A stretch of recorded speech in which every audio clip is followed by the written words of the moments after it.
Merci Sandrine pour cette introduction. Oui, les changements transformateurs, de toute façon, c'est à tous les niveaux que ça doit se faire. Donc c'est au niveau des collectivités locales, au niveau des États, au niveau des entreprises, on va y revenir, de la société civile. Donc, et là, c'était les Nations Unies. Donc les Nations Unies essayent de faire ce qu'elles peuvent, mais ce n'est pas elles qui vont faire l'ensemble, hein. Donc c'est un accord mondial, c'est un essai de gouvernance mondiale. Donc voilà, donc c'est très important, hein, comme accord, parce que ça permet de coordonner l'action des États, accorder trop d'une importance démesurée non plus. Alors, voilà, donc on y était effectivement, donc on était trois, hein, de la FRB, donc Hélène Soublet, la directrice, Robin Goffaux, qui est autre expert CDB. Donc le rôle de la FRB, donc on est point focal national, hein, avec le MUSAM. Ça veut dire qu'on est chargé de faire remonter les recommandations de la communauté scientifique auprès du gouvernement, des ministères, et ensuite, ce qui n'est peut-être pas le plus facile, de faire redescendre ce qui s'est passé politiquement auprès de la communauté scientifique, de manière à ce que la communauté scientifique aussi comprenne comment se positionner par rapport à ces choses-là. Voilà. À Montréal, en fait, notre préoccupation à tous les trois, c'était surtout d'observer ce qui se passe, d'observer et d'analyser, de manière à améliorer notre rôle de point focal, parce que ce rôle de point focal, il est constant, hein, et notamment tout notre travail, en fait, il est essentiellement entre deux COP, aussi bien au niveau de la COP et au niveau de l'IBES. Donc, en fait, d'améliorer le lien COP, CDB, pardon, IBES et communauté scientifique, hein, ce triangle-là. Voilà. Alors, je vais vous présenter. Alors, ce que j'ai retenu aussi, hein, c'est pas tout à fait la même chose, mais c'est intéressant du coup par rapport à ce qu'a dit. Bon, il y a des choses sur lesquelles on est tout à fait d'accord. Peut-être rappeler quand même, hein, que la Convention pour la diversité biologique 92, il y a 3 objectifs, hein. On se rappelle toujours de celui de la conservation de la diversité biologique, mais les pays du Sud ont bien insisté pour l'inscription des 2 autres objectifs. Utilisation durable de ces éléments, hein. C'est vraiment c'est central, et notamment pour 80% de l'humanité, et le partage juste et équitable. Des avantages découlant de l'utilisation des ressources génétiques. À la FRB, on considère que ressources génétiques devraient être élargies, c'est-à-dire que c'est partage équitable de l'accès à l'ensemble de la biodiversité, aux services écosystémiques. Voilà. Donc COP15, donc Marius l'a déjà dit, donc présidence chinoise, donc résolution adoptée, donc il y a le cadre mondial de la biodiversité, c'est un texte de 12 pages, je vous en recommande la lecture, hein, c'est pas long, 12 pages, je vous recommande la lecture du document en anglais, parce que c'est celui qui a été négocié, et la traduction française, elle est déficiente sur des points non négligeables, et notamment sur la cible 15 concernant... C'est pour ça que vous peut-être... Alors, ils sont en train d'améliorer la traduction. Je ne sais pas quand est-ce que la dernière version qu'on a eue vendredi n'est pas encore parfaite, loin de là. Voilà, donc alors on était, nous, dans la 2e semaine, ce qui s'appelle le segment de haut niveau, c'est-à-dire lorsque les gouvernements interviennent, c'est le sprint final. Alors, pour vous donner aussi des idées, vous voyez, donc les États ont 3 minutes pour dire qu'est-ce qu'ils attendent de la Convention. Donc 3 minutes par État, vous voyez, si vous faites la multiplication, 196 États, ça fait 10 heures de déclaration.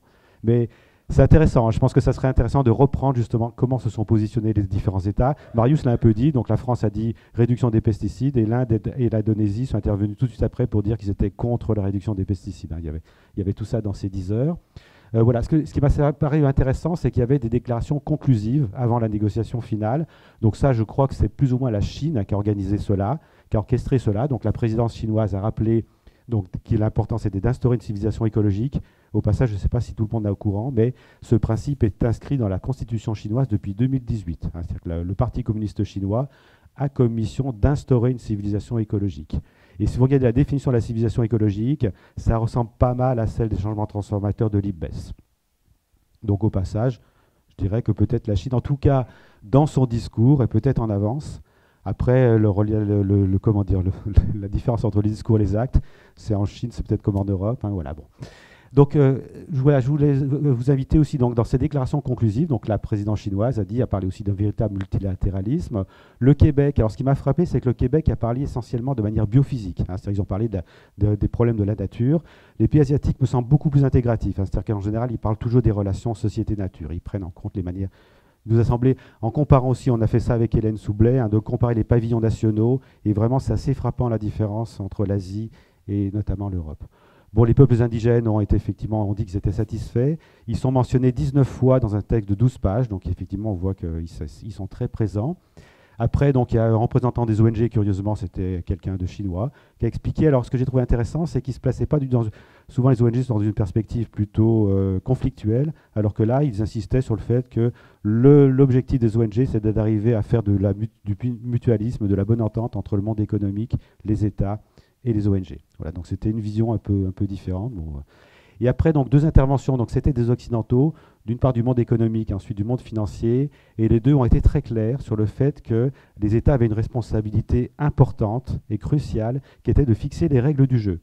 C'est-à-dire que le monde économique comme le monde financier, pour avancer, a besoin de règles du jeu qui soient d'une part claires et qui, d'autre part, récompensent les bons élèves. Hein, donc les deux interventions du monde économique et financier étaient très claires là-dessus. Donc vous voyez la distribution du rôle entre l'État et le monde économique et financier. Le monde économique et financier ne peut pas avancer tout seul. L'État inversement. On voit bien effectivement ce côté d'ailleurs mutualiste au passage. Mutualiste, enfin on l'espère. Voilà. Bien. Alors, les points forts, donc, moi j'aime bien dans les déclarations liminaires, la biodiversité essentielle au bien-être de l'homme et à la santé de la planète. Le cadre vise à catalyser, permettre et galvaniser une action urgente et transformatrice, on retombe sur la notion de transformation, et s'articule au-dessus d'une théorie du changement qui reconnaît qu'une action politique urgente est nécessaire, donc aux différentes échelles. Je passe. Alors, moi j'ai retenu j'ai pas tout à fait les mêmes priorités hein, que ce que tu... moi ce qui m'a semblé important, c'est l'objectif A, qui pour nous, à la FRB, nous a semblé une énorme bonne surprise. C'est-à-dire qu'en octobre, 2 mois avant la COP, ce premier objectif, c'était l'intégrité, la connectivité, la résilience des écosystèmes naturels. En 2 mois, c'est passé tous les écosystèmes. C'est-à-dire que maintenant, la mission, enfin les États ont commission de préserver l'intégrité et la résilience de l'ensemble des écosystèmes, ça veut dire les écosystèmes agricoles et des écosystèmes urbains, qui préalablement, et si vous reprenez le texte d'Aichi, donc de 2010, dans le texte d'Aichi, quand on parle d'écosystèmes, c'est toujours d'écosystèmes naturels. Donc les écosystèmes artificiels ne faisaient pas... Il semblerait, alors en fait quand on lit le texte d'Aichi, on s'aperçoit qu'ils le sont, mais subrepticement, que les écosystèmes transformés font aussi partie des enjeux de la Convention, mais là c'est beaucoup plus clair, à l'ensemble de tous les écosystèmes. Alors après le reste du texte, on voit qu'il y a peut-être encore une discordance, c'est-à-dire définir effectivement ce que ça veut dire, quels sont les objectifs dans les écosystèmes agricoles et urbains, c'est pas tout à fait évident. Au passage, quand même, la question de l'intégrité des écosystèmes, c'est un concept qui reste fragile sur le plan scientifique, mais ça veut dire qu'il faut que l'ensemble de la communauté scientifique et associative se mobilise sur cet objectif de manière à définir. Donc actuellement, ce qui traîne dans la littérature scientifique, notamment pour les écosystèmes agricoles, c'est à minima 20% d'habitats semi-naturels, de manière à restaurer tout un ensemble de fonctions écologiques, donc l'intégrité des paysages agricoles. Donc ça veut dire notamment là dans la Beauce, un objectif maintenant, ça serait de restaurer l'intégrité, donc 20% d'habitats semi-naturels dans ces espaces-là. Voilà, c'est l'objectif A. Voilà, ensuite, alors les cibles, donc il y en a 23. Donc à nouveau, la cible 1, elle consonne très bien avec l'objectif A. Elle dit que veillez à ce que toutes les zones fassent l'objet d'un aménagement du territoire participatif, intégré et inclusif en matière de biodiversité. D'accord ? Donc ça veut dire par exemple que la mairie de Sainte-Soline devrait avoir un plan d'aménagement du territoire qui soit participatif, intégré et inclusif. Hein, l'État s'est engagé, l'État français s'est engagé en signant ce texte du cadre mondial, effectivement, à veiller à cette chose-là. Il me semble à nouveau que ce n'est pas négligeable. Hein. Alors maintenant, dans quelle mesure les juristes peuvent effectivement se mobiliser et voilà, par rapport à cette cible 1, ça reste encore, c'est encore flou, mais il y a sans doute des possibilités. Et ensuite, donc, je voulais attirer quand même votre attention, donc on a beaucoup parlé de l'objectif 30-30, mais donc l'objectif 30-30, notamment pour la préservation de 30% d'espaces protégés, c'est seulement la cible 3. Hein. Là, ça vient après, c'est pas le premier. Et la cible 3, les 30-30, hein, c'est plutôt une mobilisation européenne. Hein. Les pays du Sud ne sont pas franchement très partisans. Les pays africains expliquent que leur conception des espaces protégés, ce n'est pas la conception européenne et la conception des ONG. Et ils disent, notamment les universitaires africains s'étaient mobilisés. Hein, dans Science, avaient fait un article en expliquant que si jamais on voulait vraiment préserver la biodiversité, la priorité, ce n'était pas de créer des espaces protégés, mais c'était de réduire la consommation de ceux qui ont l'empreinte écologique la plus élevée. Voilà, donc il y avait une position assez claire de ce point de vue-là sur l'Afrique, hein, sur effectivement la priorité des objectifs en biodiversité. Voilà. Alors, il y a une espèce de confusion qui peut exister, hein, parce que la cible 2 dit qu'il faut restaurer 30% des écosystèmes, ce qui n'est pas tout à fait la même chose que préservation, mais du coup, voilà, quand on parle du 30, on ne sait pas exactement si c'est cible 2 ou cible 3. Voilà. Bon, je ne vais pas tout commenter, hein, mais quelques points donc, qui me paraissent qui paraissent importants. Donc la cible 7, ça a été effectivement précisé par Marius. Donc réduire de moitié l'excès de nutriments et puis réduire de moitié le risque global lié aux pesticides. Donc parler de risque, parce qu'avant on parlait plutôt de quantité, ça peut être considéré comme un progrès, hein, parce qu'effectivement c'est quand même le risque qui nous intéresse. L'inconvénient, c'est que le risque, c'est plus difficile à mesurer. Donc ça peut être aussi plus sujet à différentes manipulations. Voilà. Je dois dire que là, je suis un peu... Bon, je vous fais part de ma... Comment dire c'est un objectif à minima. Hein, donc, a priori, l'ensemble des États européens se sont engagés sur cet objectif-là. Le ministre de l'Environnement, début janvier, a dit devant l'ensemble des parties prenantes que rien n'empêchait à la France d'être plus ambitieuse. D'accord ? Mais j'ai cru comprendre, par ailleurs, après le Salon de l'agriculture, que l'objectif quantitatif était abandonné. Donc là, il y a une espèce de flou, effectivement, dans la position. D'accord, c'est pas tout à fait ça. Bien. Voilà, en tout cas... Voilà. En tout cas, il y a un engagement hein, très clair. Donc, et l'Europe s'est battue en faveur de cet objectif au passage. Donc, si maintenant elle l'abandonne, on se demande. Voilà. Bien. Donc, l'objectif 10. Alors, donc, veillez. Donc, l'objectif 10, c'est sur les pratiques durables. Donc, notez au passage que on a toujours quand il y a agroécologie, il y a intensification durable. Hein. L'Amérique du Sud, le Brésil et l'Argentine se sont battus systématiquement en faveur. Eux, leur modèle, c'est l'intensification durable. Voilà. Donc la FAO a fait un texte hein, sur la différence entre agroécologie. L'intensification durable, c'est l'augmentation des rendements tout en diminuant les impacts environnementaux. Hein. C'est beau, c'est très ambitieux. Voilà. C'est la vision sud-américaine. Voilà, donc la cible 15 extrêmement importante. Donc ça concerne l'économie. Alors j'ai cru comprendre qu'il existe une loi en France, en fait, donc qui sera en avance hein, par rapport à cette cible 15. Mais loi qui ne semble pas tout à fait respectée en ce qui concerne les gaz à effet de serre, mais qui, en l'occurrence, les lois, a priori, sont faites pour être respectées. Voilà, donc la cible 15, donc prendre des mesures administratives politiques pour encourager et permettre aux entreprises de contrôler, évaluer et divulguer régulièrement, de manière transparente, leurs risques, leurs dépendances et leurs impacts sur la biodiversité. Et donc là, sur l'ensemble de la chaîne de valeur, hein, chaîne d'approvisionnement, au passage, à Aichi, on parlait que des impacts directs sur la biodiversité des entreprises. Là, c'est l'ensemble des impacts indirects, hein, c'est-à-dire qu'évidemment, le secteur bancaire, le secteur financier, maintenant, est concerné. Et ce n'était pas le cas à Aichi. Hein. Donc là aussi, il y a quand même une avancée, on peut considérer assez énorme. Et puis l'autre chose que je trouve qu'on peut trouver intéressante, à fournir les informations nécessaires aux consommateurs pour promouvoir des modes de consommation durables. Ça veut dire que les fabricants de pâtes à chocolater, les compagnies aériennes, les fabricants de pesticides doivent expliquer à leurs consommateurs comment consommation durable. On est bien d'accord. Hein. C'est bien ce qui est marqué dans la cible 15, d'accord, afin de réduire progressivement les impacts négatifs sur la biodiversité. Donc, oui, il y a vraiment une, comment dire, il y a une ligne qui est fixée hein, aux entreprises, au monde économique et au financier, et maintenant, c'est à l'État, à travers des lois, de veiller ce que... Alors, non, de veiller, comment dire, oui, d'anticiper que ça puisse être respecté. Et c'est là que la société civile a un rôle fondamental à jouer, hein, c'est-à-dire d'une part à s'assurer que l'État effectivement promulgue les lois en conséquence et que les entreprises respectent les lois, parce que ce n'est pas l'État qui va forcément veiller à ce que les entreprises respectent les lois. On voit bien là, le rôle effectivement qui est fondamental de la part de la société civile. C'est une des raisons pour lesquelles j'insiste beaucoup. Je présente systématiquement cette cible 15 parce que son succès est dans les mains, enfin il me semble, hein, c'est la société civile qui permettra qu'elle soit effectivement atteinte ou pas. Voilà, donc après cible 14, c'est 18 et 16 qui sont importantes aussi. Cible 14, grosso modo, c'est que la biodiversité soit intégrée dans l'ensemble des politiques publiques. Hein.